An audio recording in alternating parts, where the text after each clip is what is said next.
ਚੰਗੇ ਵਧੀਆ ਉਹਨੇ ਗਾਣੇ ਵੀ ਇੱਥੇ ਸ਼ੂਟ ਕੀਤੇ ਨੇਗੇ ਅਤੇ ਮੂਵੀ ਵੀ ਉਹਨੇ ਮੈਨੂੰ ਕਹਿੰਦਾ ਸੀਗਾ, ਕਹਿੰਦਾ ਮੈਂ ਆਪਦੀ ਮਾਤਾ ਨੂੰ ਵੀ ਲੈ ਕੇ ਆਉਣਾਗਾ ਅਤੇ ਮੈਂ ਅਗਲੀ ਮੂਵੀ ਆਪ ਬਣਾਊਂਗਾ ਅਤੇ ਮੈਂ ਤੇਰੇ ਘਰੇ ਸ਼ੂਟ ਕਰਕੇ ਜਾਊਂਗਾ। ਅਤੇ ਹੁਣ ਜਾ ਕੇ ਥੋੜ੍ਹਾ ਜਿਹਾ ਸਾਡਾ ਮਤਲਬ ਭਰਾਵਾਂ ਵਾਂਗੂ ਪਿਆਰ ਹੋ ਗਿਆ ਸੀਗਾ। ਗੱਡੀ ਗੁੱਡੀ ਵੀ ਮੇਰੀ ਲੈ ਜਾਂਦਾ ਸੀਗਾ ਅਤੇ ਬਹੁਤ ਬੇਟਾਈਮੀ ਮੌਤ ਪਰਿਵਾਰ ਵਾਸਤੇ ਅਤੇ ਮੈਂ ਸਮਝਦਾ ਪੰਜਾਬ ਵਾਸਤੇ ਬਹੁਤ ਵੱਡਾ ਘਾਟਾ। ਅੱਜ ਜਿਸ ਤਰੀਕੇ ਨਾਲ ਅਕਾਲੀ ਦਲ ਦੀ ਡਿਸੀਜਨ ਹੋਇਆ, ਜਿਸ ਤਰੀਕੇ ਨਾਲ ਅਕਾਲੀ ਦਲ ਦੇ ਹਾਲਾਤ ਹੈ, ਉਹਦੇ ਵਿੱਚ ਕਿਹਨੂੰ ਤੁਸੀਂ ਕਾਰਨ ਮੰਨਦੇ? ਸਾਰੀ ਦੁਨੀਆ ਨੂੰ ਪਤਾ ਹੈਗਾ, ਅਕਾਲੀ ਦਲ ਦੀ ਲੀਡਰਸ਼ਿਪ ਨੂੰ ਪਤਾ ਹੈਗਾ, ਇੱਕ ਬੱਚੇ ਨੂੰ ਪਤਾ ਹੈਗਾ ਵੀ ਇਹ 4-5 ਬੰਦੇ ਨੇਗੇ ਜਿਨ੍ਹਾਂ ਨੇ ਅਕਾਲੀ ਦਲ ਦਾ ਬੇੜਾ ਗਰਕ ਕੀਤਾ ਹੋਇਆ, ਕਿਉਂਕਿ ਉਹਨਾਂ ਨੇ ਘੇਰਾ ਹੀ ਇਹੋ ਜਿਹਾ ਸੁਖਬੀਰ ਸਿੰਘ ਬਾਦਲ ਜੀ ਨੂੰ ਪਾਇਆ ਹੋਇਆ ਸੀਗਾ। ਸਿੱਧੂ ਸਾਹਿਬ ਬੀਜੇਪੀ ਕਿਉਂ ਜੁਆਇਨ ਕੀਤੀ? ਹੋਰ ਕੋਈ ਪਾਰਟੀ ਹੋ ਸਕਦੀ।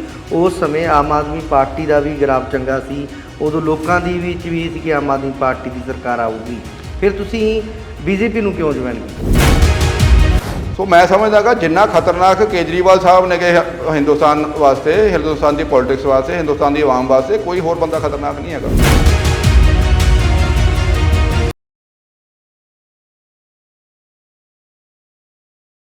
ਸਤਿ ਸ਼੍ਰੀ ਅਕਾਲ ਜੀ, ਤੁਸੀਂ ਦੇਖ ਰਹੇ ਹੋ ਲੋਕ ਰਾਏ ਟੀਵੀ। ਮੈਂ ਹਾਂ ਪਰਮਿੰਦਰ ਸਿੰਘ। ਪ੍ਰੋਗਰਾਮ ਵਿਚਾਰ ਤਕਰਾਰ ਦੀ ਤਹਿਤ ਜਿੱਥੇ ਅਸੀਂ ਵੱਖ-ਵੱਖ ਸ਼ਖਸੀਅਤਾਂ ਦੇ ਨਾਲ ਤੁਹਾਨੂੰ ਮਿਲਾਉਂਦੇ ਹਾਂ, ਅਤੇ ਅੱਜ ਅਸੀਂ ਹਲਕਾ ਤਲਵੰਡੀ ਸਾਬੋ ਦੇ ਵਿੱਚ ਪਹੁੰਚੇ ਹੋਏ ਹਾਂ। ਅੱਜ ਤੁਹਾਡੇ ਨਾਲ ਅਸੀਂ ਮਿਲਾਵਾਂਗੇ ਇੱਕ ਰਾਜਨੀਤਿਕ ਆਗੂ ਰਵੀਪ੍ਰੀਤ ਸਿੱਧੂ ਦੇ ਨਾਲ, ਜੋ ਕਿ ਸਿੱਧੂ ਮੂਸੇਵਾਲੇ ਦੇ ਬਹੁਤ ਕਰੀਬੀ ਦੋਸਤ ਵੀ ਰਹੇ ਨੇ।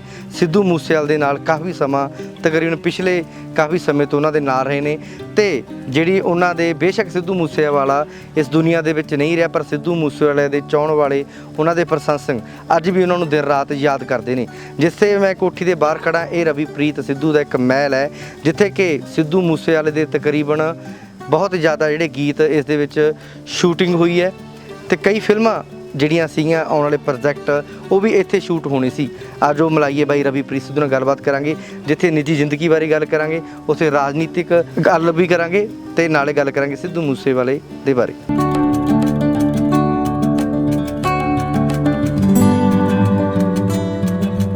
ਇਸ ਵਕਤ ਮੇਰੇ ਨਾਲ ਰਵੀਪ੍ਰੀਤ ਸਿੰਘ ਸਿੱਧੂ ਨੇ। ਅੱਜ ਉਹਨਾਂ ਦੀ ਨਿੱਜੀ ਜ਼ਿੰਦਗੀ ਬਾਰੇ ਗੱਲਬਾਤ ਕਰਾਂਗੇ, ਅਤੇ ਗੱਲਬਾਤ ਕਰਾਂਗੇ ਉਹਨਾਂ ਦੇ ਸਿਆਸੀ ਸਫ਼ਰ ਬਾਰੇ।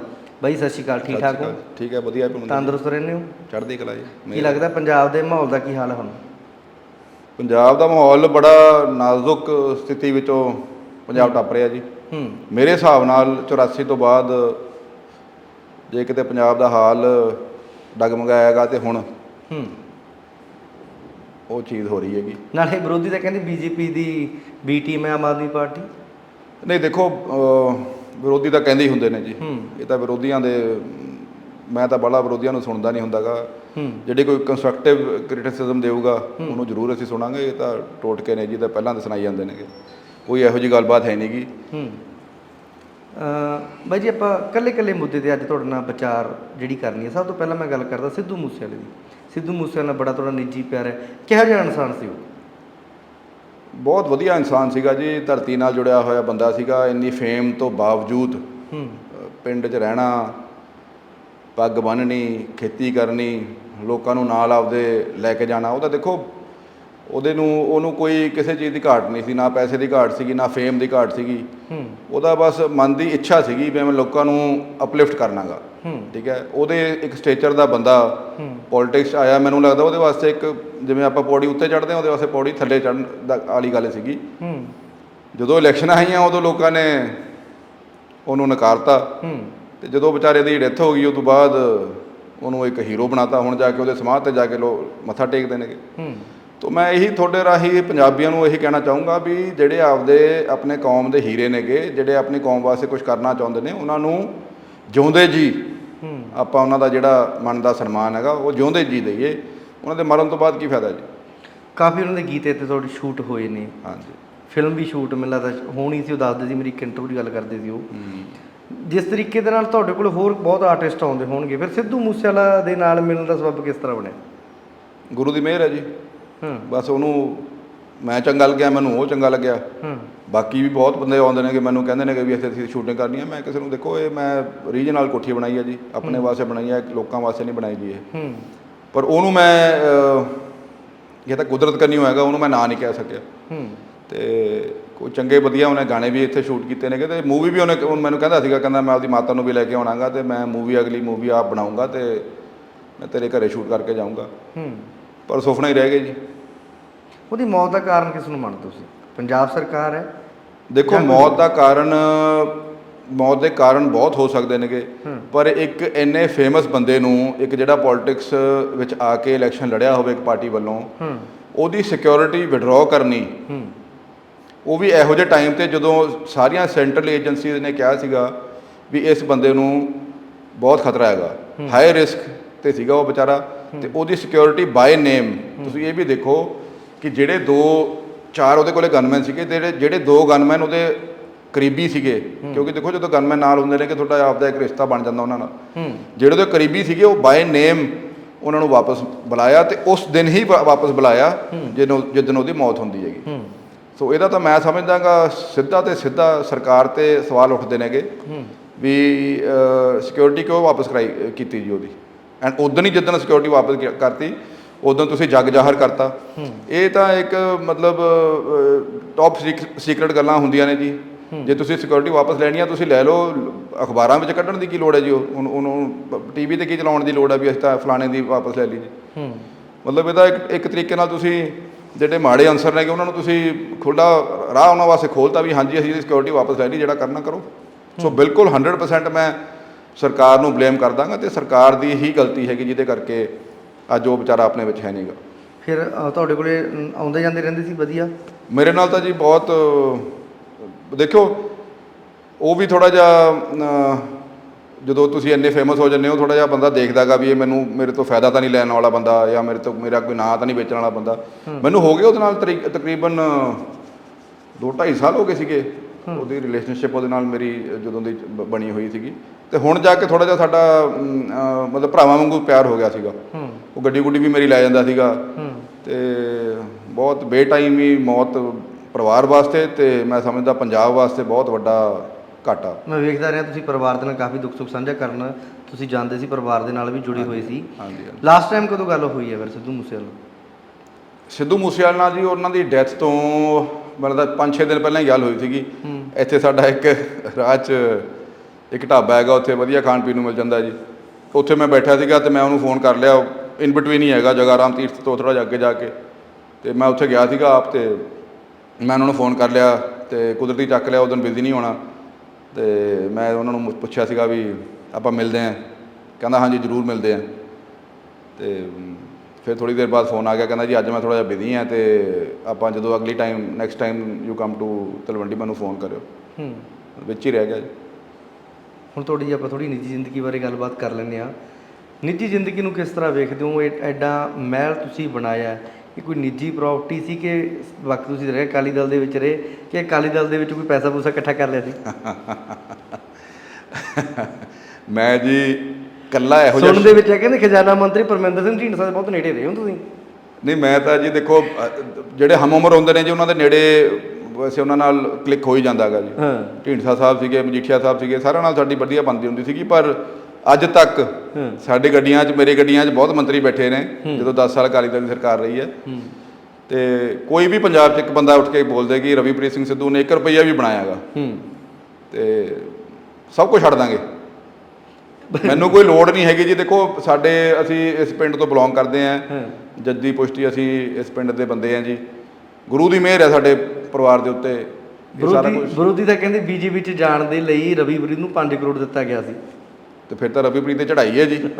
ਜੇ BJP ਵਰਗੀ ਪਾਰਟੀ ਕਿਸੇ ਨੂੰ 5 ਕਰੋੜ ਰੁਪਇਆ ਦੇ ਰਹੀ ਹੈਗੀ ਜੁਆਇਨ ਕਰਨ ਦਾ, ਤੇ ਫਿਰ ਤਾਂ ਸਾਡੀ ਚੜ੍ਹਾਈ ਹੈ। ਨਹੀਂ, ਇਹੋ ਜਿਹਾ ਕੋਈ ਗੱਲ ਨਹੀਂ ਹੈ ਜੀ। ਦੇਖੋ ਮੇਰੇ ਵਾਸਤੇ ਮੈਂ ਪਿਛਲੇ 15 ਸਾਲਾਂ ਦਾ ਸਿਆਸਤ ਕਰ ਰਿਹਾ ਜੀ, ਤੇ ਜਿਹੜਾ ਵੀ ਬੰਦਾ ਸਿਆਸਤ 'ਚ ਪੈਂਦਾ ਗਾ ਉਹਦੀ ਮੇਨ ਏਮ ਹੁੰਦਾ ਗਾ ਇਲੈਕਸ਼ਨ ਲੜਨਾ। ਕਿਉਂਕਿ ਦੇਖੋ MLA ਬਣਨਾ ਕੋਈ ਐ ਨਹੀਂ ਹੈਗਾ ਵੀ ਮੇਰਾ ਕੋਈ ਤਗਮਾ ਮੈਨੂੰ ਮਿਲ ਜੂਗਾ, ਪਰ ਜੇ ਤੁਸੀਂ ਜੈਨੂਅਨਲੀ ਹੈਲਪ ਕਰਨੀ ਹੈ ਲੋਕਾਂ ਦੀ, ਜਿਹਦੇ ਕਰਕੇ ਮੈਂ ਜੋ ਸਾਡੀ ਚਾਹਤ ਹੈਗੀ, ਤਾਂ ਹੀ ਅਸੀਂ 15 ਸਾਲ ਅਸੀਂ ਮਿੱਟੀ ਨਾਲ ਮਿੱਟੀ ਹੋਏ ਹਾਂ, ਅਦਰਵਾਈਜ਼ ਕੋਈ ਨਹੀਂ ਹੁੰਦਾ ਗਾ ਜੀ। ਸੋ ਬੰਦੇ ਦੀ ਹੁੰਦੀ ਹੈ ਚਾਹਤ ਵੀ ਆਪਾਂ ਨੈਚੁਰਲੀ, ਜਿਵੇਂ ਤੁਸੀਂ ਹੋ ਪੱਤਰਕਾਰ, ਤੁਸੀਂ ਛੋਟੇ ਲੈਵਲ ਤੋਂ ਸ਼ੁਰੂ ਕੀਤਾ ਹੋਊਗਾ, ਅੱਜ ਤੁਸੀਂ ਇਸ ਲੈਵਲ 'ਤੇ ਹੋਗੇ। ਸੋ ਮੈਨੂੰ ਵੀ ਐਂ ਸੀਗਾ ਵੀ ਨੈਚੁਰਲ ਪ੍ਰੋਗਰੈਸ਼ਨ ਹੈਗੀ ਵੀ ਆਪਾਂ ਜਾ ਕੇ MLA ਦੀ ਆਪਾਂ ਦਾਅਵੇਦਾਰੀ ਪੇਸ਼ ਕਰਾਂਗੇ ਤੇ ਸਾਨੂੰ ਟਿਕਟ ਮਿਲੂਗੀ। ਜੋ ਨਹੀਂ ਮਿਲੀ ਦੇਖੋ 2012 ਵਿੱਚ ਵੀ ਉਹ ਕਹਿੰਦੇ ਸੀਗੇ ਵੀ ਅਸੀਂ ਯੂਥ ਨੂੰ ਅੱਗੇ ਲੈ ਕੇ ਆਵਾਂਗੇ ਅਕਾਲੀ ਦਲ ਵਾਲੇ, ਤੇ ਅਸੀਂ 50% ਆਈ ਰਿਮੈਂਬਰ, ਮੈਨੂੰ ਹਲੇ ਵੀ ਯਾਦ ਹੈ, ਕਹਿੰਦੇ ਸੀ ਵੀ ਅਸੀਂ 50% ਟਿਕਟਾਂ ਯੂਥ ਨੂੰ ਦੇਵਾਂਗੇ। ਤੇ ਉਹੀ 5-6 ਬੰਦੇ ਸੀਗੇ ਜਿਨ੍ਹਾਂ ਨੂੰ ਟਿਕਟ ਦਿੱਤੀ ਜਿਹੜੇ ਯੂਥ ਦੇ ਸੀਗੇ, ਤੇ ਉਹ ਵੀ ਸੀਗੇ ਕੋਈ ਵੱਡੇ ਵੱਡੇ ਜਿਹੜੇ ਪੁਰਾਣੇ ਧਨਾਟ ਲੀਡਰ ਨੇ ਅਕਾਲੀ ਦਲ ਦੇ, ਉਹਨਾਂ ਦੇ ਬੇਟੇ ਸੀਗੇ ਉਹ, ਜਾਂ ਉਹਨਾਂ ਦੇ ਕੋਈ ਰਿਸ਼ਤੇਦਾਰ ਸੀਗੇ। ਸਾਨੂੰ ਨਜ਼ਰ ਅੰਦਾਜ਼ ਕੀਤਾ ਗਿਆ ਕਿਉਂਕਿ ਦੇਖੋ ਅਕਾਲੀ ਦਲ 'ਚ ਇਹ ਬਾਦਲ ਸਾਹਿਬ ਟਾਈਮ ਜੋ ਅਕਾਲੀ ਦਲ ਸੀਗਾ ਉਦੋਂ ਵਰਕਰ ਦਾ ਮੁੱਲ ਪੈਂਦਾ ਸੀਗਾ। ਜਦੋਂ ਦੇ ਸਰਦਾਰ ਸੁਖਬੀਰ ਸਿੰਘ ਬਾਦਲ ਪ੍ਰਧਾਨ ਬਣੇ ਨੇ, ਚਾਪਲੂਸਾਂ ਦਾ ਘੇਰਾ ਪੈ ਗਿਆ, ਤੇ ਉਹ ਚਾਪਲੂਸ ਕਿਸੇ ਹੋਰ ਨਵੇਂ ਬੰਦੇ ਨੂੰ ਨੇੜੇ ਨਹੀਂ ਲੱਗਣ ਦਿੰਦੇ ਸੀਗੇ। ਉਹ ਚਾਪਲੂਸਾਂ ਦਾ ਨਾਮ ਵੀ ਲੈ ਦਿਓ ਹੁਣ। ਦੇਖੋ ਨਾਂ ਲੈ ਕੇ ਕੀ ਬਣਦਾ ਜੀ, ਕੋਈ ਇੱਥੇ ਮੇਰੇ ਫਰੈਂਡ ਸੀਗੇ, ਮੇਰੇ ਦੋਸਤ ਸੀਗੇ, ਵੱਡੀ ਗੱਲ ਇਹ ਹੈ ਕਿ ਉਹ ਮੇਰੇ ਦੋਸਤ ਸੀਗੇ। ਹੁਣ ਦੋਸਤਾਂ ਦਾ ਨਾਂ ਲੈ ਕੇ ਇੱਥੇ ਉਹਨਾਂ ਦੇ ਪਿੱਠ 'ਚ ਮੈਂ ਵੀ ਪਤਾ ਉਹਨਾਂ ਨੂੰ, ਮੈਨੂੰ ਜਿਹੜੇ ਮੈਨੂੰ ਦੇਖਣਗੇ ਉਹਨਾਂ ਨੂੰ ਪਤਾ ਹੈਗਾ, ਸਾਰੀ ਦੁਨੀਆ ਨੂੰ ਪਤਾ ਹੈਗਾ, ਅਕਾਲੀ ਦਲ ਦੀ ਲੀਡਰਸ਼ਿਪ ਨੂੰ ਪਤਾ ਹੈਗਾ, ਇੱਕ ਇੱਕ ਬੱਚੇ ਨੂੰ ਪਤਾ ਹੈਗਾ ਵੀ ਇਹ 4-5 ਬੰਦੇ ਨੇਗੇ ਜਿਨ੍ਹਾਂ ਨੇ ਅਕਾਲੀ ਦਲ ਦਾ ਬੇੜਾ ਕਰਕੇ ਕੀਤਾ ਹੋਇਆ, ਕਿਉਂਕਿ ਉਹਨਾਂ ਨੇ ਘੇਰਾ ਹੀ ਇਹੋ ਜਿਹਾ ਸੁਖਬੀਰ ਸਿੰਘ ਬਾਦਲ ਜੀ ਨੂੰ ਪਾਇਆ ਹੋਇਆ ਸੀਗਾ ਕਿ ਹੋਰ ਕੋਈ ਬੰਦਾ ਨੇੜੇ ਲੱਗ ਹੀ ਨਹੀਂ ਸਕਦਾ ਸੀਗਾ। ਤੇ ਉਹਨਾਂ ਦੀ ਵੀ ਮੈਂ ਮੰਨਦਾਗਾ ਵੀ ਸੁਖਬੀਰ ਜੀ ਦੀ ਗਲਤੀ ਸੀਗੀ ਕਿ ਉਹ ਐਡੇ ਵੱਡੇ ਪਾਰਟੀ ਦੇ ਪ੍ਰਧਾਨ ਸੀਗੇ ਤੇ ਉਹਨਾਂ ਨੇ ਆਪਦੇ ਵਰਕਰਾਂ ਦੀ ਜਿਹੜੀ ਕਦਰ ਹੈਗੀ, ਜਿਹੜੀ ਪੁੱਛਗਿੱਛ ਹੈਗੀ, ਉਹ ਬੰਦ ਕਰਤੀ ਸੀਗੀ। ਸੁਖਬੀਰ ਬਾਦਲ ਕਿਹੋ ਜਿਹਾ ਇਨਸਾਨ ਹੈ? ਤੁਸੀਂ ਤਾਂ ਨਿੱਜੀ ਤੌਰ ਤੇ ਰਹੇ ਹੋ। ਨਹੀਂ, ਮੈਂ ਦੇਖੋ ਜੀ, ਮੈਂ ਸੁਖਬੀਰ ਸਿੰਘ ਬਾਦਲ ਜੀ ਨੂੰ ਐਜ਼ ਅ ਪਾਰਟੀ ਪ੍ਰਧਾਨ ਜਾਣਦਾ। ਮੈਂ ਨਿੱਜੀ ਹਾਲਾਂਕਿ ਅਸੀਂ ਮਿਲਦੇ ਰਹੇ ਹਾਂ ਕਿ ਕਾਫੀ ਪਿਛਲੇ 25-30 ਸਾਲਾਂ ਤੋਂ ਅਸੀਂ ਮਿਲਦੇ ਰਹੇ ਹਾਂ, ਪਰ ਉਹ ਮੈਂ ਹੈਲੋ ਹਾਏ ਬੇਸ 'ਤੇ ਸੀਗਾ, ਮੈਂ ਉਹਨਾਂ ਨੂੰ ਬਾਹਲਾ ਨੇੜਿਓਂ ਜਾਣਦਾ ਨਹੀਂ ਸੀਗਾ ਜੀ। ਅੱਜ ਜਿਸ ਤਰੀਕੇ ਨਾਲ ਅਕਾਲੀ ਦਲ ਦੀ ਡਿਸੀਜਨ ਹੋਇਆ, ਜਿਸ ਤਰੀਕੇ ਨਾਲ ਅਕਾਲੀ ਦਲ ਦੇ ਹਾਲਾਤ ਹੈ, ਉਹਦੇ ਵਿੱਚ ਕਿਹਨੂੰ ਤੁਸੀਂ ਕਾਰਨ ਮੰਨਦੇ ਹੋ? ਐਬਸੋਲੂਟਲੀ ਪ੍ਰਧਾਨ ਸਾਹਿਬ ਦੀ। ਦੇਖੋ ਜੀ, ਜਿਹੜਾ ਵੀ ਕੁਝ ਹੁੰਦਾਗਾ, ਜੇ ਜਦੋਂ ਅਕਾਲੀ ਦਲ ਦੀ ਚੜ੍ਹਾਈ ਸੀਗੀ, ਜਦੋਂ 2 ਵਾਰੀ ਲਗਾਤਾਰ ਸਰਕਾਰ ਬਣੀ ਸੀ, ਹਾਲਾਂਕਿ ਦੂਜੀ ਵਾਰੀ ਯੂਥ ਅਕਾਲੀ ਦਲ ਦੇ ਪਿੱਠ ਉੱਤੇ ਸਰਕਾਰ ਬਣੀ ਸੀਗੀ, ਪਰ ਫਿਰ ਵੀ ਜਿਹੜਾ ਸਾਰਾ ਕ੍ਰੈਡਿਟ ਸੀਗਾ ਉਹ ਪ੍ਰਧਾਨ ਸਾਹਿਬ ਨੂੰ ਮਿਲਿਆ ਸੀਗਾ। ਤੇ ਜਦੋਂ ਤੁਸੀਂ ਠਾਹ ਨੂੰ ਜਾਂਦੇ ਹੋ ਤਾਂ ਤੁਹਾਡਾ, ਜੇ ਤੁਸੀਂ ਕ੍ਰੈਡਿਟ ਲਾਓਗੇ, ਤੇ ਜਦੋਂ ਠਾਹ ਨੂੰ ਆਉਂਦੇ ਹੋ ਤਾਂ ਉਦੋਂ ਵੀ ਪ੍ਰਧਾਨ ਦੀ ਗਲਤੀ ਹੁੰਦੀ ਹੈਗੀ, ਬਿਕੋਜ਼ ਸਾਰਾ ਕੁਝ ਸੈਂਟਰਲਾਈਜ਼ ਪਾਰਟੀ ਹੈ ਜੀ, ਫੈਮਿਲੀ ਬੇਸਡ ਪਾਰਟੀ ਹੈਗੀ, ਤਾਂ ਫਿਰ ਸਾਰਾ ਕੁਝ ਚੱਲਦਾ ਹੀ ਉੱਥੋਂ ਹੈਗਾ। ਬਲੇਮ ਵੀ ਆਪਾਂ ਉਹਨਾਂ ਨੂੰ ਹੀ ਕਰਾਂਗੇ, ਹੋਰ ਕਿਹਨੂੰ ਕਰਾਂਗੇ ਜੀ। ਜੇ ਕਈ ਵਾਰ ਟਿਕਟ ਮਿਲ ਜਾਂਦੀ ਅਕਾਲੀ ਦਲ ਵੱਲੋਂ, ਤੇ ਜੇ ਇਹੀ ਹਾਲਾਤ ਰਹਿੰਦੇ ਫਿਰ ਕੀ ਬਣਦਾ? ਜੇ ਤਾਂ ਬਹੁਤ ਕੁਝ ਹੋ ਜਾਂਦਾ ਜੀ। ਟਿਕਟ ਨਹੀਂ ਮਿਲੀ, ਆਪਾਂ ਪ੍ਰੈਜ਼ੈਂਟ 'ਚ ਰਹਿਣ ਵਾਲੀ ਗੱਲ ਕਰੀਏ, ਇਹੀ ਮੇਨ ਰੀਜ਼ਨ ਸੀਗਾ ਮੇਰਾ ਵੀ ਆਪਾਂ, ਜੇ ਤੁਸੀਂ ਪਹਿਲਾਂ ਕੁਐਸਚਨ ਪੁੱਛਿਆ ਵੀ ਆਪਾਂ ਇੱਕ ਵੱਡੇ ਪੱਧਰ ਤੇ ਜੇ ਆਪਾਂ ਲੋਕਾਂ ਦੀ ਸੇਵਾ ਕਰਨਾ ਚਾਹੁੰਦੇ ਹਾਂ, ਤੇ ਇੱਕ ਪਾਰਟੀ ਨਾਲ ਜੁੜਨਾ, ਇੱਕ ਪਾਰਟੀ ਦੀ ਟਿਕਟ ਲੈਣਾ ਮੇਰੇ ਹਿਸਾਬ ਨਾਲ ਬਹੁਤ ਜ਼ਰੂਰੀ ਕੰਮ ਹੈਗਾ। ਸਿੱਧੂ ਸਾਹਿਬ, ਬੀਜੇਪੀ ਕਿਉਂ ਜੁਆਇਨ ਕੀਤੀ? ਹੋਰ ਕੋਈ ਪਾਰਟੀ ਹੋ ਸਕਦੀ। ਉਸ ਸਮੇਂ ਆਮ ਆਦਮੀ ਪਾਰਟੀ ਦਾ ਵੀ ਗ੍ਰਾਫ ਚੰਗਾ ਸੀ, ਉਦੋਂ ਲੋਕਾਂ ਦੀ ਵਿੱਚ ਵੀ ਸੀ ਕਿ ਆਮ ਆਦਮੀ ਪਾਰਟੀ ਦੀ ਸਰਕਾਰ ਆਊਗੀ, ਫਿਰ ਤੁਸੀਂ ਬੀਜੇਪੀ ਨੂੰ ਕਿਉਂ ਜੁਆਇਨ ਕੀਤਾ?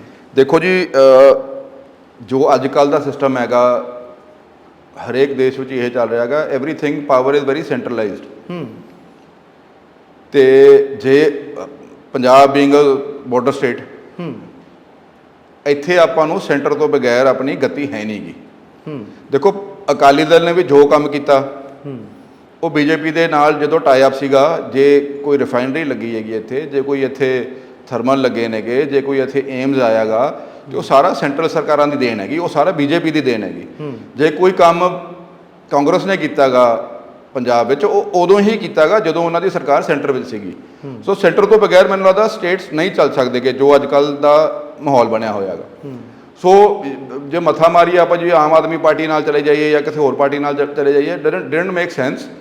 ਦੂਜੀ ਗੱਲ, ਇਹ ਸਭ ਤੋਂ ਵੱਡੀ ਗੱਲ ਇਹ ਹੈ ਕਿ ਜਿਹੜਾ ਮੋਦੀ ਸਾਹਿਬ ਦਾ ਜਿਹੜਾ ਮੈਨੂੰ ਨੇਤਰਤਵ ਹੈ, ਮੈਨੂੰ ਬਹੁਤ ਵਧੀਆ ਲੱਗਿਆ। ਦੇਖੋ, ਨੈਚੁਰਲ ਪ੍ਰੋਗਰੈਸ਼ਨ ਇੱਕ ਹੋਰ ਚੀਜ਼ ਹੈ। ਦੇਖੋ, ਹਰੇਕ ਬੰਦਾ, ਕੱਲ੍ਹ ਕੋਈ 10 ਰੁਪਏ ਕਮਾ ਰਿਹਾ ਸੀਗਾ, ਅੱਜ 100 ਰੁਪਏ ਕਮਾ ਰਿਹਾ ਹੈਗਾ। ਆਪਾਂ ਭਾਵੇਂ ਸਪੋਰਟਸ ਲੈ ਲਈਏ, ਭਾਵੇਂ ਆਪਣਾ ਕੰਟਰੀ ਦਾ ਸਟੈਂਡ ਲੈ ਲਈਏ ਇੰਟਰਨੈਸ਼ਨਲ ਲੈਵਲ 'ਤੇ, ਭਾਵੇਂ ਆਪਣੇ ਨੇਬਰਸ ਨਾਲ ਜਿਹੜਾ ਆਪਣਾ ਰਿਲੇਸ਼ਨਸ਼ਿਪ ਸੀਗਾ। ਜਦੋਂ ਕਾਂਗਰਸ ਸੀਗੀ, ਆਪਾਂ ਬੜੇ ਇੱਕ ਆਪਣਾ ਜਿਹੜੀ ਇੰਪ੍ਰੈਸ਼ਨ ਸੀਗਾ, ਉਹ ਬੜਾ ਵੀਕ ਇੰਪ੍ਰੈਸ਼ਨ ਸੀਗਾ। ਜਦੋਂ ਦੇ ਮੋਦੀ ਸਾਹਿਬ ਬਣੇ ਨੇਗੇ, ਉਦੋਂ ਦਾ ਭਾਰਤ ਨੂੰ, ਹਿੰਦੁਸਤਾਨ ਨੂੰ ਇੱਕ ਮਜ਼ਬੂਤ ਦੇਸ਼ ਦੇ ਆਪਾਂ ਤੌਰ 'ਤੇ ਦੇਖਦੇ ਹਾਂ, ਦੁਨੀਆ ਵੀ ਦੇਖਦੀ ਹੈਗੀ। ਤੇ ਉਹਦੇ ਨਾਲ ਆਪਾਂ ਨੂੰ ਫਕਰ ਵੀ ਹੋਣਾ ਚਾਹੀਦਾ ਹੈਗਾ। ਤੇ ਉਹਨਾਂ ਨਾਲ ਜੁੜ ਕੇ ਮੈਨੂੰ ਲੱਗਿਆ ਕਿ ਜੇ ਆਪਾਂ ਬੀਜੇਪੀ ਨਾਲ ਜੁੜੇ, ਹਾਲਾਂਕਿ ਉਦੋਂ ਮਾਹੌਲ ਬਹੁਤ ਉਲਟ ਸੀਗਾ ਬੀਜੇਪੀ ਦੇ, ਕਿਸਾਨੀ ਅੰਦੋਲਨ ਦੇ ਵਿੱਚ ਤੁਸੀਂ ਉੱਥੇ ਕਾਫੀ ਸਮਾਂ ਅਸੀਂ ਵੀ ਰਹੇ ਵੀ ਹੋ। ਇੱਥੇ ਜਿਹੜਾ ਕੋਈ ਕਿਸਾਨੀ ਅੰਦੋਲਨ ਹੁੰਦਾ ਸੀ ਪਿੰਡਾਂ ਦੇ ਵਿੱਚ, ਜੋ ਸੜਕਾਂ 'ਤੇ ਕਿਸਾਨ ਬੈਠਦੇ, ਉਦੋਂ ਵੀ ਤੁਸੀਂ ਜਾਂਦੇ ਰਹੇ ਹੋ। ਦੇਖੋ, ਮੇਰਾ ਕਿਸਾਨੀ ਅੰਦੋਲਨ ਵਿੱਚ ਕੋਈ ਸਿਆਸਤ ਕਰਨ ਵਾਸਤੇ ਮੇਰਾ ਕੋਈ ਮਨ ਨਹੀਂ ਸੀਗਾ, ਮੰਤਵ ਨਹੀਂ ਸੀਗਾ। ਮੈਂ ਤਾਂ ਜਦੋਂ ਤੁਸੀਂ 12-13 ਸਾਲ 14 ਸਾਲ ਤੁਸੀਂ ਇੱਕ ਹਲਕੇ ਚਲਾਓਗੇ ਤਾਂ ਤੁਹਾਡੀ ਇੱਕ ਦੂਜੇ ਨਾਲ ਰਿਲੇਸ਼ਨਸ਼ਿਪ ਬਣ ਜਾਂਦਾ, ਭਰਾਵਾਂ ਵਾਂਗੂ ਬਣ ਜਾਂਦਾ ਗਾ। ਅਤੇ ਜੇ ਭਰਾ ਕਹਿਣਗੇ ਵੀ ਇੱਧਰ ਚੱਲਣਾ ਗਾ ਜੀ, ਉਹਨਾਂ ਦੀ ਮਦਦ ਕਰਨਾ, ਉਹਨਾਂ ਨੂੰ ਉੱਥੇ ਤੱਕ ਪਹੁੰਚਾਉਣਾ, ਉੱਥੇ ਦੇਖਣਾ ਵੀ ਉਹਨਾਂ ਵਾਸਤੇ ਸਾਰਾ ਸਮਾਨ ਆਪਾਂ ਮੁਹੱਈਆ ਕਰਾਇਆ, ਉੱਥੇ ਉਹਨਾਂ ਨੂੰ ਜਾ ਕੇ ਹੱਲਾਸ਼ੇਰੀ ਦੇਣੀ। ਮੈਂ ਆਪ 5-7 ਵਾਰੀ ਗਿਆ ਸੀਗਾ ਬਾਰਡਰ 'ਤੇ, ਉੱਥੇ ਬੈਠ ਕੇ ਆਇਆਗਾ, ਉਹਨਾਂ ਨਾਲ ਟਾਈਮ ਲਾ ਕੇ ਆਇਆਗਾ। ਸੋ ਇਹ ਨੈਚੁਰਲ ਚੀਜ਼ ਹੈ। ਬਟ ਜੇ ਆਪਾਂ ਕਹੀਏ ਕਿ ਆਪਾਂ ਪੋਲੀਟਿਕਸ ਵਾਸਤੇ, ਦੇਖੋ ਆਪਾਂ ਕਹਿੰਦੇ ਹਾਂ ਵੀ BJP ਨੂੰ ਵੋਟ ਨਹੀਂ ਪਈ, ਪਰ ਪੰਜਾਬੀਆਂ ਨੇ ਹੋਰ ਦੇਖੋ ਕੀ ਕੀਤਾ। ਇੱਕ ਵਾਰੀ ਤਾਂ ਆਪਾਂ ਜਦੋਂ ਉੱਥੇ ਬੈਠੇ ਸੀਗੇ ਬਾਰਡਰਾਂ 'ਤੇ, ਆਪਾਂ ਸਾਰੇ ਇਕੱਠੇ ਸੀਗੇ ਕਿਸਾਨੀ ਝੰਡੇ ਦੇ ਥੱਲੇ। ਉਹੀ ਕਿਸਾਨੀ ਝੰਡਾ ਇਲੈਕਸ਼ਨ ਵਿੱਚ ਵੀ ਲੜਿਆ ਗਾ, ਅਤੇ ਜਦੋਂ ਇਲੈਕਸ਼ਨ 'ਚ ਆਇਆ ਗਾ ਅਤੇ ਉੱਥੇ ਸਾਰਾ ਪੰਜਾਬ ਇਕੱਠਾ ਸੀਗਾ, ਅਤੇ ਇਲੈਕਸ਼ਨ ਵਿੱਚ ਸਾਡੇ ਹਲਕੇ ਵਿੱਚ ਤਾਂ ਮਤਲਬ 700 ਵੋਟ ਵੀ ਨਹੀਂ ਪਈ ਕਿਸਾਨੀ ਜਿਹਦੇ ਕਿਸਾਨ ਦੇ ਕੈਂਡੀਡੇਟ ਸੀਗੇ।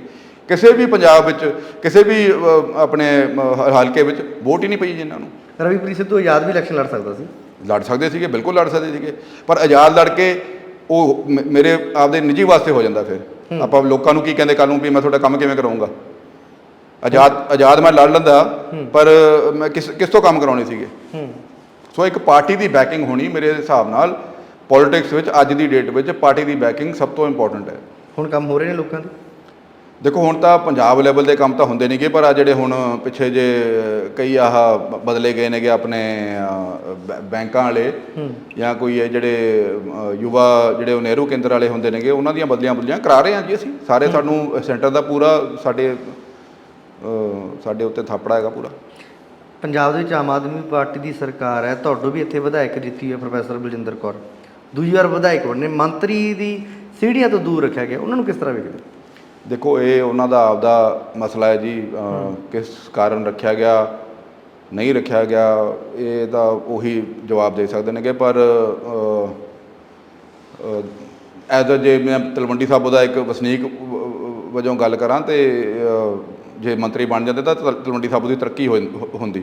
ਸੋ ਮੈਨੂੰ ਐਜ਼ ਅ ਪੋਲੀਟੀਸ਼ੀਅਨ ਆਪਾਂ ਗੱਲ ਕਰੀਏ ਉਹ ਦੋਗਲੀ ਗੱਲ ਹੋ ਜਾਂਦੀ ਹੈਗੀ, ਪਰ ਹਾਂ ਜੇ ਆਪਾਂ as a normal Aam Aadmi ਗੱਲ ਕਰੀਏ ਤਾਂ ਉਹਨਾਂ ਨੂੰ ਬਣਨਾ ਚਾਹੀਦਾ ਸੀਗਾ। ਨਹੀਂ ਬਣੇ, ਉਹ ਉਹਨਾਂ ਦੀ ਪਾਰਟੀ ਦੇਖਣੀ ਚਾਹੀਦੀ, ਪਾਰਟੀ ਨੂੰ। ਜਿਸ ਤਰੀਕੇ ਨਾਲ ਆਮ ਆਦਮੀ ਪਾਰਟੀ ਨੇ ਵਾਅਦੇ ਕੀਤੇ ਸੀ ਪੰਜਾਬ ਦੇ ਵਿੱਚ ਕਿ ਅਸੀਂ ਬਾਈਬਲ ਕਲਾਂ ਬੇਅਦਬੀ ਗੋਲੀकांड ਨੂੰ 24 ਘੰਟਿਆਂ ਦੇ ਵਿੱਚ ਇਨਸਾਫ ਦੇਵਾਂਗੇ, MSP ਦੀ ਗਰੰਟੀ ਦੇਵਾਂਗੇ, ਕੀ ਲੱਗਦਾ ਕਿ ਉਹ ਗਰੰਟੀਆਂ ਪੰਜਾਬ ਦੇ ਵਿੱਚ ਪੂਰੀਆਂ ਹੋ ਚੁੱਕੀਆਂ ਨੇ?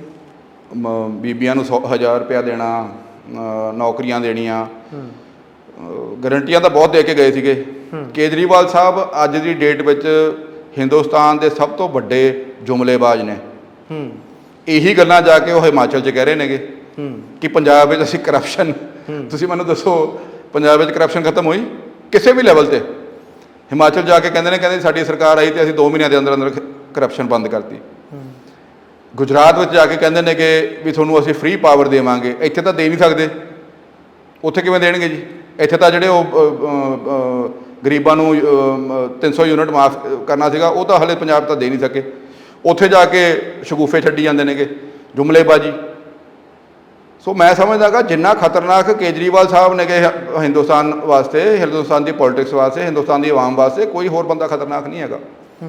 ਪੰਜਾਬੀਆਂ ਨੂੰ ਵੀ ਪਤਾ ਲੱਗ ਗਿਆ ਬਹੁਤ ਛੇਤੀ, ਇਹਨਾਂ ਨੂੰ ਆਪਦਾ ਜਿਵੇਂ ਜਿਹੜੇ ਕੀਤੇ ਨੇਗੇ ਇਹਨਾਂ ਨੇ ਕੰਮ, ਬਹੁਤ ਛੇਤੀ ਇਹਨਾਂ ਨੂੰ ਪਤਾ ਲੱਗ ਗਿਆ ਵੀ ਅਸੀਂ ਬਹੁਤ ਵੱਡੀ ਗਲਤੀ ਕਰ ਬੈਠੇ ਹਾਂ, ਬਹੁਤ ਵੱਡੀ ਗਲਤੀ ਕਰ ਬੈਠੇ ਨੇਗੇ ਪੰਜਾਬੀ।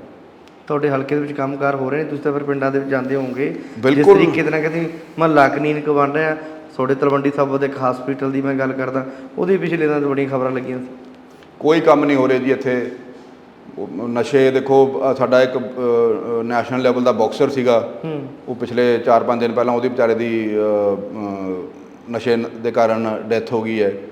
ਅਤੇ ਕਿਸੇ ਵੀ ਤਰੀਕੇ ਦਾ ਕੋਈ ਕੰਮ, ਸਾਰੇ ਕੰਮ ਠੱਪ ਪਏ ਨੇਗੇ। ਜਿਹੜੀਆਂ ਸੜਕਾਂ ਸੀਗੀਆਂ ਬਣਨ ਵਾਲੀਆਂ ਉਹ ਬਣ ਨਹੀਂ ਰਹੀਆਂ। ਜਿਹੜੀ ਸੜਕ ਇੱਕ ਬਣੀ ਹੈਗੀ ਉਹਨੂੰ ਇਹੋ ਜਿਹੇ ਤਰੀਕੇ ਨਾਲ ਬਣਾਇਆ ਵੀ ਉਹ ਖੰਭਾ ਵਿੱਚ ਲੈ ਲਿਆ, ਅਤੇ ਮਤਲਬ ਕੈਨ ਯੂ ਇਮੈਜਿਨ ਕਿ ਇੱਕ ਖੰਭਾ ਸੜਕ ਦੇ ਵਿਚਾਲੇ ਬਣਾਇਆ ਹੋਇਆ। ਕਾਫੀ ਵੀਡੀਓ ਵਾਇਰਲ ਹੋਈ ਹੈ, ਮੈਂ ਉਹੀ ਕਹਿ ਰਿਹਾ ਜੀ। ਸੋ ਇਹੋ ਜਿਹੇ ਕੰਮ ਕਰਨਾ, ਇਹਦੋਂ ਤਾਂ ਨਾ ਹੀ ਕਰੋ ਯਾਰ। ਇਹਦੋਂ ਤਾਂ ਜੇ ਤੁਸੀਂ ਖੰਭੇ ਐਡੇ ਵੱਡੇ ਹਾਦਸੇ ਹੋ ਸਕਦੇ ਸੀਗੇ ਉੱਥੇ, ਰਾਤ ਨੂੰ ਕੋਈ ਵਿਚਾਰਾ ਬੰਦਾ ਜਾਂਦਾ, ਉਹ ਤਾਂ ਅਸੀਂ ਚੱਕਿਆ, ਮੇਰੀ ਟੀਮ ਨੇ ਉੱਥੇ ਜਾ ਕੇ ਮੁੱਦਾ ਚੱਕਿਆ, ਉੱਥੇ ਜਾ ਕੇ ਅਸੀਂ ਵੀਡੀਓਜ਼ ਬਣਾਈਆਂ, ਦੂਜੇ ਦਿਨ ਉਹਨਾਂ ਨੇ ਪਾਸੇ ਕੀਤਾ। ਮਤਲਬ ਇਹ ਤੁਹਾਡੇ ਸਾਹਮਣੇ ਹੈ ਜੀ ਜਿਹੋ ਜਿਹੇ ਕੰਮ ਹੋ ਰਹੇ ਨੇਗੇ ਇੱਥੇ। ਪੰਜਾਬ ਦੇ ਵਿੱਚ 92 MLA, ਇੱਕ ਮੁੱਖ ਮੰਤਰੀ ਭਗਵੰਤ ਸਿੰਘ ਮਾਨ ਹੈ, ਫਿਰ ਵੀ ਇੱਕ ਸਲਾਹਕਾਰ ਕਮੇਟੀ ਦਾ ਚੇਅਰਮੈਨ ਰਾਘਵ ਚੱਡੇ ਨੂੰ ਲਾਇਆ। ਰਾਘਵ ਚੱਡੇ ਨੂੰ ਪੰਜਾਬ ਦੇ ਵਿੱਚ ਕਿਸ ਤਰ੍ਹਾਂ ਵੇਖਦੇ ਹੋ? ਉਹਨਾਂ ਨੂੰ ਜਿਹੜਾ ਰਾਜ ਸਭਾ ਮੈਂਬਰ ਵੀ ਪੰਜਾਬ ਦੇ ਵਿੱਚ ਬਣਾ ਕੇ ਭੇਜਿਆ। ਉਹਨਾਂ ਨੇ ਇੱਕ ਗੱਲ ਵੀਡੀਓ ਬਣਾ ਕੇ ਪੁੱਛਿਆ ਕਿ ਮੈਨੂੰ ਪੰਜਾਬ ਦੇ ਲੋਕ ਦੱਸਣ ਕਿ ਕਿਹੜੇ ਮੁੱਦੇ ਨੇ। ਦੇਖੋ, ਅਸੀਂ ਇਹ ਮੁੱਦਾ ਬਹੁਤ ਦੇਰ ਦਾ ਚੱਕੀ ਜਾਂਦੇ ਹੈਗੇ ਬੀਜੇਪੀ ਵਾਲੇ ਕਿ ਇੱਕ ਡਿਫੈਕਟੋ ਚੀਫ ਮਿਨਿਸਟਰ ਹੈਗਾ ਰਾਘਵ ਚੱਡਾ। ਕੱਲ੍ਹ ਉਹਨੇ ਇਸ ਗੱਲ ਨੂੰ ਪੂਰਾ ਇੱਕ ਪੁਸ਼ਟੀਕਰਨ ਕੀਤਾ। ਮੁੱਖ ਮੰਤਰੀ ਦੀ ਕੁਰਸੀ 'ਤੇ ਬੈਠ ਕੇ ਉਹ ਪੰਜਾਬ ਦੀ ਆਵਾਮ ਦੇ ਰੂਬਰੂ ਹੋ ਰਿਹਾ ਗਾ। ਮੁੱਖ ਮੰਤਰੀ ਦੀ ਕੁਰਸੀ ਇੱਕ ਚੁਣੇ ਹੋਏ ਨੁਮਾਇੰਦੇ ਨੂੰ ਦਿੱਤੀ ਜਾਂਦੀ ਹੈਗੀ। ਜਿਹੜਾ ਪੰਜਾਬ ਦਾ ਸਭ ਤੋਂ ਹਰਮਨ ਪਿਆਰਾ ਲੀਡਰ ਹੁੰਦਾ ਗਾ, ਉਹਨੂੰ ਪੰਜਾਬ ਦੇ ਲੋਕ ਮੁੱਖ ਮੰਤਰੀ ਦੀ ਕੁਰਸੀ 'ਤੇ ਬਿਠਾਉਂਦੇ ਨੇਗੇ। ਜੇ ਅੱਜ ਦੀ ਡੇਟ ਵਿੱਚ 92 ਐਮਐਲਏ ਹੈਗੇ ਜੀ ਆਮ ਆਦਮੀ ਪਾਰਟੀ ਦੇ, ਉਹ ਸਿਰਫ ਤੇ ਸਿਰਫ ਭਗਵੰਤ ਸਿੰਘ ਮਾਨ ਦੇ ਮੂੰਹ ਨੂੰ ਵੋਟ ਪਈ ਹੈਗੀ। ਕਿਸੇ ਨੂੰ ਅੱਜ ਤੱਕ ਮੈਨੂੰ ਲੱਗਦਾ ਕਈ ਹਲਕਿਆਂ ਵਿੱਚ, ਬਹੁਤੇ ਹਲਕਿਆਂ ਵਿੱਚ ਲੋਕਾਂ ਨੂੰ ਇਹ ਨਹੀਂ ਪਤਾ ਹੋਣਾ ਵੀ ਸਾਡਾ ਐਮਐਲਏ ਕੌਣ ਹੈਗਾ। ਉਹਨਾਂ ਨੇ ਤਾਂ ਸਿਰਫ ਤੇ ਸਿਰਫ ਸਰਦਾਰ ਭਗਵੰਤ ਸਿੰਘ ਮਾਨ ਦਾ ਚਿਹਰਾ ਦੇਖਿਆ ਸੀਗਾ, ਉਹਨਾਂ ਨੂੰ ਉਸ ਚਿਹਰੇ ਨਾਲ ਪਿਆਰ ਹੋ ਗਿਆ ਤੇ ਇੱਕ ਤਰਫਾ ਵੋਟ ਇੱਕ ਇੰਡੀਵਿਜੂਅਲ ਨੂੰ ਪਈ ਹੈਗੀ, ਕਿਸੇ ਪਾਰਟੀ ਨੂੰ ਨਹੀਂ ਪਈ, ਇੱਕ ਇੰਡੀਵਿਜੂਅਲ ਨੂੰ ਪਈ ਹੈਗੀ। ਹੁਣ ਉਸ ਇੰਡੀਵਿਜੂਅਲ ਨੂੰ, ਜਿਸ ਨੇ ਪੰਜਾਬ ਨੂੰ ਇੰਨੇ ਪਿਆਰ ਨਾਲ ਮੁੱਖ ਮੰਤਰੀ ਦੀ ਕੁਰਸੀ 'ਤੇ ਬਿਠਾਇਆ ਹੈਗਾ, ਉਹਨੂੰ ਪਾਸੇ ਕਰਕੇ ਇੱਕ ਹੋਰ ਬੰਦੇ ਨੂੰ ਲਿਆ ਕੇ ਦਿੱਲੀ ਤੋਂ ਉਹਨੂੰ ਪਹਿਲਾਂ ਰਾਜ ਸਭਾ ਦਾ ਮੈਂਬਰ ਬਣਾਇਆ, ਫਿਰ ਉਹਨੂੰ ਉਹੀ ਮੁੱਖ ਮੰਤਰੀ ਦੀ ਕੁਰਸੀ ਉੱਤੇ ਬਿਠਾ ਕੇ ਤੇ ਅੱਜ ਉਹ ਫਰਮਾਨ ਜਾਰੀ ਕਰਾ ਰਿਹਾ ਹੈਗਾ ਉਹੀ ਮੁੱਖ ਮੰਤਰੀ ਦੀ ਕੁਰਸੀ 'ਤੇ ਬੈਠ ਕੇ। ਸੋ ਇਦੋਂ ਕਲੀਅਰ ਕੇਸ ਨਹੀਂ ਹੋ ਸਕਦਾ ਗਾ ਇੱਕ ਡਿਫੈਕਟੋ ਸੀਐਮ ਦਾ। ਸੋ ਮੈਨੂੰ ਲੱਗਦਾ ਗਾ ਵੀ ਜੋ ਅਸੀਂ ਪਹਿਲਾਂ ਕਹਿੰਦੇ ਸੀਗੇ, ਮੁੱਦਾ ਚੱਕਦੇ ਸੀਗੇ ਵੀ ਲੋਕ ਪੰਜਾਬ ਦੇ ਠੱਗੇ ਮਹਿਸੂਸ ਕਰ ਰਹੇ ਨੇਗੇ, ਅੱਜ ਦੀ ਡੇਟ ਵਿੱਚ ਉਹ ਪੰਜਾਬ ਦੀ ਆਵਾਮ ਦੇ ਸਾਹਮਣੇ ਆ ਗਿਆ ਗਾ ਵੀ ਤੁਹਾਡੇ ਨਾਲ ਤੁਸੀਂ ਮਹਿਸੂਸ ਨਹੀਂ ਕਰ ਰਹੇ ਹੋਗੇ, ਤੁਹਾਡੇ ਨਾਲ ਵਾਕਈ ਇੱਕ ਬਹੁਤ ਵੱਡੀ ਠੱਗੀ ਵੱਜ ਗਈ ਹੈਗੀ। ਤੇ ਮੈਨੂੰ ਇਹ ਦਿਨ ਦੂਰ ਨਹੀਂ ਹੈਗਾ ਜਿੱਦਣ ਉਹ ਭਗਵੰਤ ਮਾਨ ਨੂੰ ਬਿਲਕੁਲ ਹੀ, ਹੁਣ ਤਾਂ ਉਹਦੀ ਕੁਰਸੀ 'ਤੇ ਤਾਂ ਬਿਠਾਤਾ ਤੇ ਉਹਨੂੰ ਮੈਨੂੰ ਲੱਗਦਾ ਉਹਦੇ ਘਰ ਤੋਂ ਵੀ ਕੱਢ ਕੇ ਰੱਖਣਗੇ, ਰਾਘਵ ਚੱਡਾ ਨੂੰ ਉਹਦੇ ਘਰੇ ਵੀ ਵਾੜ ਕੇ ਛੱਡਣਗੇ। ਤੁਸੀਂ ਬੀਜੇਪੀ ਦੇ ਵਿੱਚ ਇਲੈਕਸ਼ਨ ਲੜਿਆ, ਬੀਜੇਪੀ ਜੁਆਇਨ ਕਰਨ ਤੋਂ ਪਹਿਲਾਂ ਹੋਰ ਪਾਰਟੀਆਂ ਦੀ ਆਫਰ ਰਹੀ? ਦੇਖੋ, ਮੈਂ ਬਾਲਾ ਪਾਸਟ ਵਿੱਚ ਰਹਿਣ ਵਾਲਾ ਬੰਦਾ ਹੈ ਨਹੀਂ ਗਾ। ਆਫਰ ਆਏ, ਆਫਰ ਨਹੀਂ ਹੋਏ, ਨਹੀਂ ਸਿਰੇ ਚੜ੍ਹੇ। ਬੀਜੇਪੀ ਦੀ ਪਾਰਟੀ ਵਿੱਚ ਪੰਜਾਬ ਦੇ ਇੰਚਾਰਜ ਸੀਗੇ ਗਜਿੰਦਰ ਸਿੰਘ ਸ਼ੇਖਾਵਤ ਜੀ, ਜੋ ਜਲ ਸ਼ਕਤੀ ਮੰਤਰੀ ਨੇਗੇ ਸੈਂਟਰ ਦੇ। ਉਹਨਾਂ ਨੂੰ ਪੰਜਾਬ ਦਾ ਇੰਚਾਰਜ ਲਾਇਆ ਹੋਇਆ ਸੀਗਾ। ਉਹਨਾਂ ਨੇ ਮੈਨੂੰ ਡਾਇਰੈਕਟਲੀ ਆਪ ਫੋਨ ਕੀਤਾ ਸੀਗਾ ਵੀ ਰਵੀ, ਅਸੀਂ ਅਸੀਂ ਇੱਥੋਂ ਲੋਕਲ ਲੈਵਲ 'ਤੇ ਅਸੀਂ ਪਤਾ ਕਰਾਇਆ ਗਾ, ਅਸੀਂ ਆਪਦੀ ਪਾਰਟੀ ਲੈਵਲ 'ਤੇ ਵੀ ਪਤਾ ਕਰਾਇਆ ਗਾ, and we are very interested ਕਿ ਜੇ ਤੁਸੀਂ ਬੀਜੇਪੀ ਪਾਰਟੀ ਜੁਆਇਨ ਕਰਕੇ ਤੇ ਤਲਵੰਡੀ ਸਾਬੋ ਤੋਂ ਬੀਜੇਪੀ ਦਾ ਕੈਂਡੀਡੇਟ ਵਜੋਂ ਇਲੈਕਸ਼ਨ ਲੜੋ। ਸੋ ਮੈਂ ਗਿਆ ਸੀਗਾ, ਦਿੱਲੀ ਗਿਆ ਸੀਗਾ ਜੀ ਮੈਂ ਜੁਆਇਨ ਕਰਨ ਵਾਸਤੇ, ਪਰ ਉੱਥੇ ਕੁਝ ਕਾਰਨ ਹੋ ਗਿਆ, ਅਸੀਂ ਵਾਪਸ ਆ ਗਏ। ਉਦੋਂ ਜੁਆਇਨ ਨਹੀਂ ਹੋਇਆ। ਤਕਰੀਬਨ 1 ਮਹੀਨੇ ਤੋਂ ਬਾਅਦ ਮੇਰੀ ਗੱਲਬਾਤ ਚੱਲਦੀ ਰਹੀ ਸ਼ੇਖਾਵਤ ਸਾਹਿਬ ਨਾਲ। ਇੱਕ ਦਿਨ ਉਹਨਾਂ ਨੇ ਮੈਨੂੰ 27 ਤਰੀਕ ਦੇ, ਮੈਨੂੰ ਹਾਲੇ ਵੀ ਡੇਟ ਯਾਦ ਹੈ, 27 ਤਰੀਕ ਨੂੰ ਮੈਨੂੰ ਫੋਨ ਕੀਤਾ। ਸ਼ਾਮ ਨੂੰ ਅਸੀਂ ਜਾ ਰਹੇ ਸੀਗੇ, ਕਿਸੇ ਪਿੰਡ ਵਿੱਚ ਜਾ ਰਹੇ ਸੀਗੇ, ਤੇ ਉਹਨਾਂ ਨੇ ਮੈਨੂੰ ਫੋਨ ਕਰਕੇ ਕਿਹਾ ਕਿ Ravi, tomorrow morning 8 o'clock my house. ਬਸ ਕੱਲਾ ਇਹਨਾਂ ਨੇ ਇਹ ਕਿਹਾ। ਤੇ ਅਗਲੇ ਦਿਨ ਮੈਂ ਸਵੇਰੇ 8:30 ਵਜੇ ਉਹਨਾਂ ਦੇ ਘਰੇ ਪਹੁੰਚ ਗਿਆ ਸੀਗਾ। ਉਹਨਾਂ ਨੇ ਸਾਡਾ ਹੱਥ ਫੜਿਆ, ਸਾਨੂੰ ਬੀਜੇਪੀ ਪਾਰਟੀ ਜੁਆਇਨ ਕਰਾਈ। ਜੋ ਉਹਨਾਂ ਨੇ ਕਿਹਾ ਸੀਗਾ ਟਿਕਟ ਬਾਰੇ, ਉਹ ਮੈਨੂੰ ਟਿਕਟ ਦਿੱਤੀ ਤੇ ਇੱਥੇ ਆਏ ਵੀ ਨੇਗੇ, ਉਹ ਮੇਰੇ ਘਰੇ ਆਏ ਵੀ ਨੇਗੇ ਤੇ ਮੇਰੀ ਬੜੀ ਮਦਦ ਵੀ ਕਰਦੇ ਨੇਗੇ। ਸੋ ਮੈਂ ਸਮਝਦਾ ਗਾ ਵੀ ਜਿੱਥੇ ਅਸੀਂ ਇੱਥੇ ਸਟੇਟ ਦੇ ਲੀਡਰ ਪਿੱਛੇ ਅਸੀਂ ਭੱਜੇ ਫਿਰਦੇ ਆਂਗੇ, ਉੱਥੇ ਇੱਕ ਸੈਂਟਰ ਦੇ ਲੀਡਰ ਨੇ ਸਾਡਾ ਹੱਥ ਫੜ ਲਿਆ। ਜੇ ਸਾਡੇ 'ਚ ਕੋਈ ਦਿਖਿਆ ਹੋਊਗਾ ਉਹਨਾਂ ਨੂੰ ਤਾਂ ਹੀ ਸਾਡਾ ਹੱਥ ਫੜਿਆ ਗਾ। ਬਿਲਕੁਲ। ਸਿੱਧੂ ਮੂਸੇਵਾਲੇ ਦੀ ਮੌਤ ਤੋਂ ਬਾਅਦ ਉਹਦੇ ਮਦਰ ਫਾਦਰ ਅਮਿਤ ਸ਼ਾਹ ਮੰਤਰੀ ਸਾਹਿਬ ਨੂੰ ਮਿਲਦੇ ਨੇ, ਉਹੀ ਸ਼ੇਖਾਵਤ ਸਾਹਿਬ ਆਏ ਸੀਗੇ। ਮੈਨੂੰ ਉਹਨਾਂ ਨੇ ਫੋਨ ਕੀਤਾ ਬਿਕੋਜ਼ ਹੀ ਜੋ ਗੱਲਬਾਤ ਪਤਾ ਲੱਗ ਗਿਆ ਉਹਨਾਂ ਨੂੰ ਵੀ ਮੇਰਾ ਦੋਸਤ ਸੀਗਾ। ਉਹਨਾਂ ਨੇ ਮੈਨੂੰ ਫੋਨ ਕੀਤਾ ਕਿ ਬੜਾ ਮਾੜਾ ਹੋਇਆ। ਆਈ ਟੋਲਡ ਹਿਮ, ਮੈਂ ਗੱਲ ਵੀ ਕਰਾਈ ਸੀ ਉਹਨਾਂ ਦੀ ਸਿੱਧੂ ਮੂਸੇਵਾਲੇ ਦੇ ਫਾਦਰ ਮਦਰ ਨਾਲ, ਤੇ ਉਹ ਇੱਥੇ ਆ ਕੇ ਵੀ ਗਏ ਨੇਗੇ। ਤੇ ਉਦੋਂ 2-3 ਦਿਨ ਬਾਅਦ ਮੈਂ ਇਹਨਾਂ ਦੇ ਫਾਦਰ ਸਾਹਿਬ ਤੇ ਮਦਰ ਨੂੰ ਮੈਂ ਲੈ ਕੇ ਵੀ ਗਿਆ ਗਾ। ਉਦੋਂ ਹੋਮ ਮਿਨਿਸਟਰ ਸਾਹਿਬ ਅਮਿਤ ਸ਼ਾਹ ਜੀ ਚੰਡੀਗੜ੍ਹ ਆਏ ਸੀਗੇ, ਉਦੋਂ ਅਸੀਂ ਇਹਨਾਂ ਦੀ ਮੁਲਾਕਾਤ ਵੀ ਕਰਾਈ ਹੈਗੀ ਉੱਥੇ। ਇਨਸਾਫ, ਸਿੱਧੂ ਮੂਸੇਵਾਲੇ ਦੀ ਮੌਤ ਲੱਗੀ, ਇਨਸਾਫ ਨੂੰ ਕਿਸ ਤਰ੍ਹਾਂ ਵੇਖਦੇ ਹੋ? ਇਨਸਾਫ ਦਾ ਤਾਂ ਦੇਖੋ, ਮੈਂ ਸਮਝਦਾ justice delayed is justice denied. ਜਦੋਂ ਪਹਿਲਾਂ ਜੇ ਆਪਣੇ ਦੇਸ਼ ਦੇ ਜਿਹੜੇ ਸਿਕਿਉਰਿਟੀ ਇੰਟਰਨਲ ਸਿਕਿਉਰਿਟੀ ਵਾਲੇ ਜਿਹੜੇ ਮਹਿਕਮੇ ਹੈਗੇ, ਉਹਨਾਂ ਨੇ ਜੇ ਪੰਜਾਬ ਨੂੰ ਇਤਲਾਹ ਦਿੱਤੀ ਸੀਗੀ ਵੀ ਇਹ ਹਾਈ ਥ੍ਰੈਟ ਇੰਡੀਵਿਜੂਅਲ ਹੈਗਾ, ਇਹਨੂੰ ਥ੍ਰੈਟ ਬਹੁਤ ਜ਼ਿਆਦਾ ਹੈਗੀ, ਉਦੋਂ ਆਪਾਂ ਕੁਝ ਨਹੀਂ ਕਰ ਸਕੇ। ਜਦੋਂ ਉਹ ਆ ਕੇ ਮਾਰ ਗਏ ਤੇ ਹੁਣ ਜਿਹੜੀਆਂ ਗੱਲਾਂ ਅਸੀਂ ਸੁਣ ਰਹੇ ਹਾਂਗੇ ਵੀ ਉਹ ਗੱਡੀ ਛੱਡ ਕੇ ਆਲਟੋ ਕਾਰ ਵਿੱਚ ਬੈਠ ਗਏ, ਆਲਟੋ ਕਾਰ ਨੂੰ ਛੱਡ ਕੇ ਕਿਤੇ ਹੋਰ ਬੈਠ ਗਏ, ਤੇ ਇਹ ਸਾਰਾ ਕੁਝ ਪਤਾ ਲੱਗ ਸਕਦਾ ਆਪਾਂ ਨੂੰ, ਤੇ ਆਪਾਂ ਬੰਦੇ ਕਿਉਂ ਨਹੀਂ ਹਲੇ ਤੱਕ ਫੜ ਸਕੇ ਜੀ। ਇਹ ਜਿਹੜਾ ਹੁਣ 2 ਬੰਦੇ ਉੱਥੇ ਫੜੇ ਵੀ ਨੇਗੇ ਜਿਹੜੇ ਮਾਰੇ ਵੀ ਨੇਗੇ 2 ਮਹੀਨਿਆਂ ਬਾਅਦ ਤੁਸੀਂ ਬੰਦੇ ਫੜ ਕੇ ਮਾਰੇ ਨੇਗੇ 8 ਬੰਦੇ ਸੀਗੇ ਉਹਦੇ ਵਿੱਚੋਂ ਹਲੇ ਦੋ ਫੜੇ ਗਏ ਨੇ। ਸੋ ਮੈਂ ਸਮਝਦਾਗਾ ਵੀ ਇਹਨਾਂ ਬੜਾ ਅੱਛਾ ਜਦੋਂ ਉਹ ਸ਼ਨਾਖਤ ਕਰਨਗੇ ਇਹਨਾਂ ਦੇ ਫਾਦਰ ਸਾਹਿਬ ਉੱਥੇ ਇਹਨਾਂ ਨੂੰ ਧਮਕੀਆਂ ਆਉਣ ਲੱਗੀਆਂ ਵੀ ਇੱਥੇ ਤੁਹਾਨੂੰ ਦੇਖਾਂਗੇ। ਸੋ ਓਵਰਆਲ ਜਿਹੜਾ ਸਿਕਿਉਰਿਟੀ ਸਿਚੁਏਸ਼ਨ ਹੈ ਪੰਜਾਬ ਦੀ ਬਹੁਤ ਮਾੜਾ ਹਾਲ ਹੈ ਜੀ। ਸਿੱਧੂ ਯੂਥ ਦੇ ਨਾਲ ਬਹੁਤ ਜੁੜਿਆ ਹੋਇਆ ਸੀ, ਯੂਥ ਨਾਲ ਕਾਫੀ ਪਿਆਰ ਸੀ। ਉਹਦੇ ਫਾਦਰ ਸਾਹਿਬ ਕਹਿੰਦੇ ਜੇ ਇਨਸਾਫ ਨਾ ਮਿਲਿਆ ਤਾਂ ਅਸੀਂ ਯੂਥ ਨੂੰ ਲੈ ਕੇ ਫਿਰ ਇੱਕ ਪ੍ਰੋਟੈਸਟ ਕਰਾਂਗੇ। ਤੁਹਾਨੂੰ ਕੀ ਲੱਗਦਾ ਉਸ ਸਮੇਂ ਫਿਰ ਤੁਸੀਂ ਨਾਲ ਖੜੋਗੇ? ਦੇਖੋ ਐਜ਼ ਅ ਫਰੈਂਡ ਮੈਨੂੰ ਨਾਲ ਖੜਨਾ ਪੈਣਾਗਾ। ਜੋ ਪਾਰਟੀ ਦਾ ਹੁਕਮ ਆਊਗਾ ਅਸੀਂ ਪਾਰਟੀ ਦਾ ਹੁਕਮ ਵੀ ਸਿਰ ਮੱਥੇ ਹੈਗਾ ਸਾਡਾ, ਪਰ ਐਜ਼ ਅ ਫਰੈਂਡ ਮੈਂ ਜ਼ਰੂਰ ਉਹਨਾਂ ਦੇ ਨਾਲ ਖੜੂੰਗਾ। ਬਿਕੋਜ਼ ਐਡੇ ਵੱਡੇ ਆਪਣੇ ਪੰਜਾਬ ਦੇ ਸਟਾਰ ਨੂੰ ਇੰਨੇ ਬੇਰਹਿਮੀ ਨਾਲ ਮਾਰਨਾ ਤੇ ਉਹਨੂੰ ਕੋਈ ਜਸਟਿਸ ਨਹੀਂ ਮਿਲਣੀ, ਤੇ ਜੇ ਕੋਈ ਉਹਨੂੰ ਜਸਟਿਸ ਦਿਵਾਉਣ ਵਾਸਤੇ ਆਪਾਂ ਕਿਸੇ ਅੰਦੋਲਨ ਵਿੱਚ ਵੀ ਸ਼ਾਮਲ ਹੋਣਾ ਪਿਆ ਤਾਂ ਅਸੀਂ ਪਰਿਵਾਰ ਦੇ ਨਾਲ ਤੇ ਪੰਜਾਬ ਦੇ ਯੂਥ ਦੇ ਨਾਲ ਮੋਢੇ ਨਾਲ ਮੋਢਾ ਨਾਲ ਲਾ ਕੇ ਖੜਾਂਗੇ ਜੀ। ਬਹੁਤ ਬਹੁਤ ਧੰਨਵਾਦ ਸਾਨੂੰ ਸਮਾਂ ਦੇਣ ਲਈ। ਪ੍ਰੋਗਰਾਮ ਵਿਚਾਰ ਤਕਰਾਰ ਦੇ ਵਿੱਚ Thank you ਇਹ ਸਨ ਰਵੀਪ੍ਰੀਤ ਸਿੰਘ ਸਿੱਧੂ, ਜੋ ਇੱਕ ਸਿਆਸੀ ਰਾਜਨੀਤਿਕ ਵੀ ਨੇ ਤੇ ਸਿੱਧੂ ਮੂਸੇਵਾਲੇ ਦੇ ਬਹੁਤ ਜ਼ਿਆਦਾ ਕਰੀਬੀ ਰਹੇ ਨੇ। ਜਿੰਨੀਆਂ ਕਿ ਇੱਥੇ ਉਹਨਾਂ ਦੇ ਗਾਣੇ ਨੇ, ਕਾਫੀ ਗਾਣੇ ਤੇ ਸ਼ੂਟ ਵੀ ਹੁੰਦੇ ਰਹੇ ਨੇ ਤੇ ਕਾਫੀ ਉਹਨਾਂ ਦੀ 1-2 ਫਿਲਮਾਂ ਜੋ ਉਹਨਾਂ ਨੇ ਪ੍ਰੋਜੈਕਟ ਦੇ ਵਿੱਚ ਸੀ ਉਹ ਵੀ ਇੱਥੇ ਸ਼ੂਟ ਹੋਣੀਆਂ ਸੀ। ਤੁਸੀਂ ਜੁੜੇ ਰਹੋ ਪ੍ਰੋਗਰਾਮ ਵਿਚਾਰ ਤਕਰਾਰ ਦੇ ਵਿੱਚ।